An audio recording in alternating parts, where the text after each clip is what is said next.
في زمن أصبح بالرأي كالنار في الهشيم، تغريدة واحدة ممكن تشعل عاصفة ما تهدأ. هذا اللي صار ويا الإعلامي المخضرم حفيظ الدراجي، من دخل بعاصفة من الجدل بعد تدوينات إلى على منصة إكس، عبر بها عن موقفه من مجريات الأحداث الإقليمية حاليا.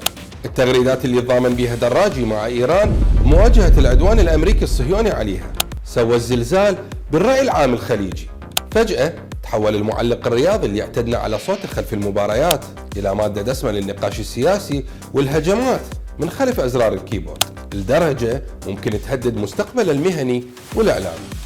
وهنا يبرز السؤال الأعمق: وين راحت الحرية؟ وين راح حق دراجي كمواطن بالتعبير عن رأيه الشخصي؟ الأزمة إذن هي أكثر من مجرد تغريدة، المنطقة تعيش على صفيح ساخن من التوترات. وسط كل هاي الضجة يبقى حفيظ دراجي قامة وصوت ما راح يخفت بسهولة، والرجل اللي أمتع الملايين يستحق من عندنا وقفة دعم وتضامن.